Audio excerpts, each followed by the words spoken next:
Hello everyone, how are you? कैसे हैं आप सभी? आई होप सभी अच्छे होंगे। मैं प्रतिभा आप सभी का स्वागत करती हूँ अपने चैनल पर।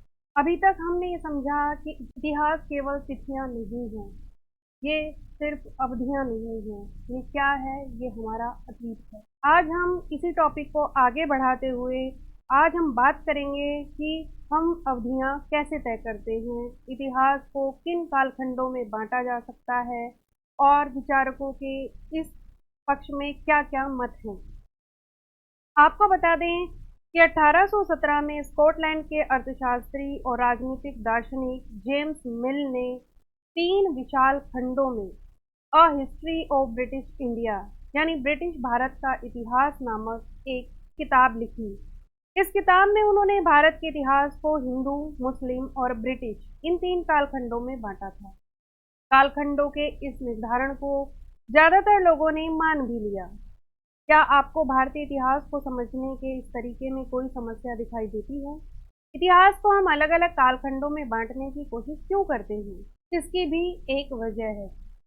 हम एक दौर की खासियतों, उनके केंद्रीय तत्वों को पकड़ने की कोशिश करते हैं। इसीलिए ऐसे शब्द महत्वपूर्ण हो जाते हैं जिनके सहारे हम समय को बांटते हैं। ये शब्द अतीत के बारे में हमारे विचारों को दर्शाते हैं। वे हमें बताते हैं कि एक अवधि से दूसरी अवधि के बीच आए बदलावों का क्या महत्व होता है। मिल को लगता था कि सारे एशियाई समाज सभ्यता के मामले में यूरोप से पीछे हैं।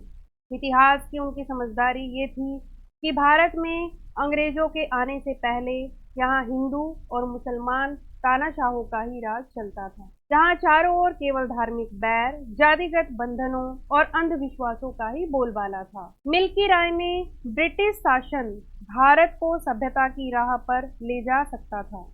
इस काम के लिए जरूरी था कि भारत में यूरोपीय शिष्टाचार, कला, संस्थानों और कानूनों को लागू किया जाए।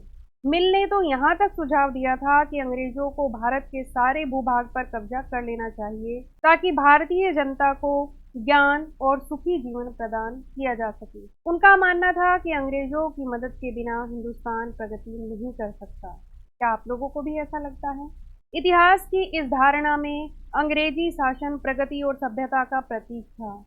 अंग्रेजी शासन से पहले सारा अंधकार का दौर था। क्या इस तरह की धारणा को स्वीकार किया जा सकता है? क्या इतिहास के किसी दौर को हिंदू या मुसलमान दौर कहा जा सकता है? क्या इन सारे दौरों में कई तरह के धर्म एक साथ नहीं चलते थे?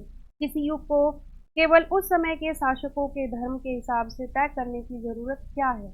अगर हम ऐसा करते हैं तो इसका मतलब यह कहना चाहते हैं कि औरों के जीवन और तौर तरीकों का कोई महत्व नहीं होता। हमें याद रखना चाहिए कि प्राचीन भारत में सारे शासकों का भी एक धर्म नहीं होता था। अंग्रेजों द्वारा सुझाए गए वर्गीकरण से अलग हटकर इतिहासकार भारतीय इतिहास को आमतौर पर प्राचीन, मध्यकालीन तथा आधुनिक काल में बांटकर देखते हैं।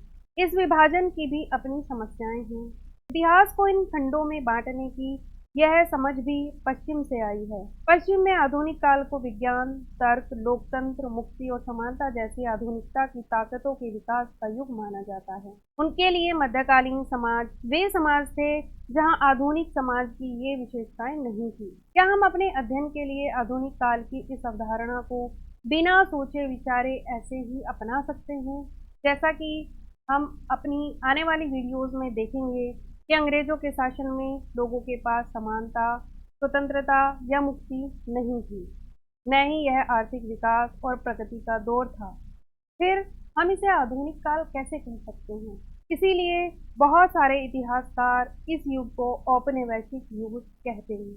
अब ये औपनिवेशिक युग क्या है, या औपनिवेशिक काल क्या है भारत में, इसे हम समझेंगे अपनी आगे आने वाली वीडियोज में। लेकिन इतिहास को इन कालखंडों में बांटा जाना कहाँ तक सही है, ये आप लोग भी मंथन कीजिएगा। और हमें अगर कालखंडों में विभक्त नहीं करना चाहिए तो हमें क्या करना चाहिए? हमें अपने भारतीय इतिहास को पढ़ने का, अपने भारतीय इतिहास को समझने का दृष्टिकोण बदलना होगा और खुद से सोचना होगा, ना कि जो पश्चिमी सभ्यता के लोगों ने हमें लिखकर बपोती में दिया है, सिर्फ उसे ही रटते रहना चाहिए। आई होप आपको ये वीडियो अच्छी लगी होगी और आप लोग हमें सपोर्ट ज़रूर करेंगे अपना नया दृष्टिकोण बनाने में।